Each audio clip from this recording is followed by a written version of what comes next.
అందరికీ నమస్కారం. అర్చనాస్ హ్యాపీ హోమ్కి స్వాగతం. గోంగూరతో పచ్చడి మాత్రమే కాదు, ఇట్లా పులావ్ చేస్తే చాలా బాగుంటుంది. ఈరోజు నేను గోంగూర పులావ్ చేశాను. ఈ పులావ్ ఈ పద్ధతిలో చేస్తే చాలా టేస్టీగా వచ్చింది. నేను ప్రెషర్ కుక్కర్లో చేశాను. ఎంతో టేస్టీగా వచ్చింది. ఈ పుల్లగా కారం కారంగా చాలా బాగా వచ్చింది. రుచి అదిరిపోయింది. ఇంకా ఈ పులావ్ ఎలా చేస్తానో చూడండి ఈజీగా. 2 గ్లాసుల బియ్యాన్ని తీసుకున్నాను. రోజు వాడుకునే రైస్నే తీసుకున్నాను. నేను బాస్మతి రైస్ తీసుకోలేదు, నార్మల్ రైస్నే తీసుకున్నాను. ఇంకా ఇప్పుడు వీటిని మంచిగా వాష్ చేసుకుందాము.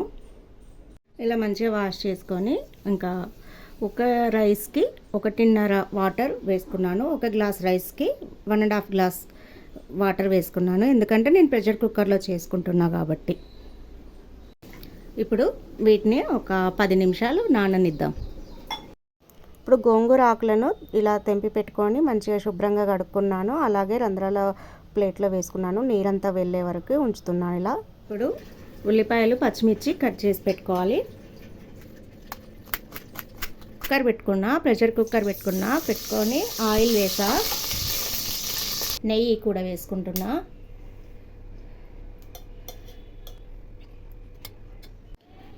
నెయ్యి నూనె వేడయ్యాక హోల్ గరం మసాలా వేసుకున్నాను. చెక్క, షాజీరా, లవంగం, ఇలాచి, ఇంకా ఆకు, బిర్యానీ ఆకు, అనాస పువ్వు ఇవన్నీ వేసుకున్నాను. వేగాక కట్ చేసి పెట్టుకున్న ఆనియన్ వేసుకోవాలి.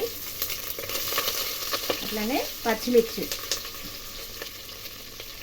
వేసుకోవాలి. ఉల్లిపాయ పచ్చి వాసన పోయేంత వరకు వేయించుకోవాలి.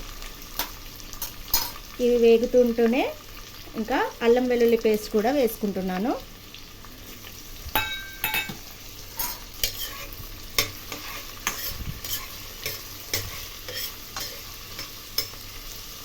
ఒకటి టమాటో ముక్కలు కూడా వేసుకుందాం. సరే, మంచిగా కలుపుకుందాం. ఇప్పుడు అంతా మంచిగా వేగిపోయినవి గోంగూర వేసుకుంటున్నాను.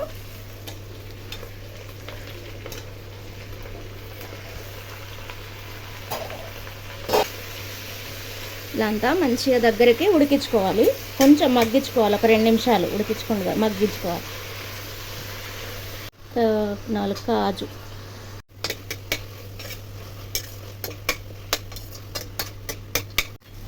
ఇంకా మంచిగా మగ్గిపోయింది.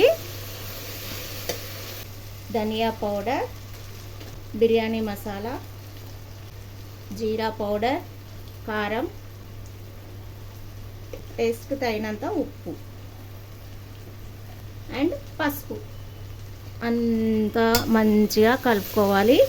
కొత్తిమీర కూడా వేసుకుంటున్నాను.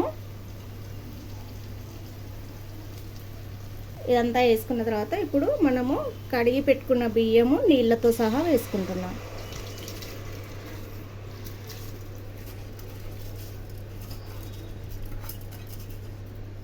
ఒకసారి అంతా మంచిగా కలుపుకొని ఇప్పుడే కావాలంటే మనము ఉప్పు టేస్ట్ చూసుకొని ఉడికించుకుంటే మంచిగా గోంగూర పులావ్ అనేది రెడీ అవుతుంది.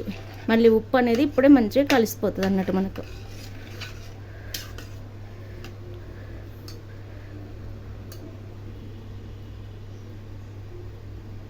ఉప్పు చేస్తా,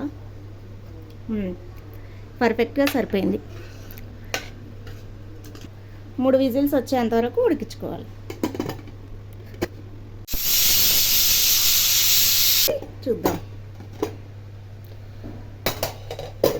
అంతే, గోంగూర పులావ్ రెడీ.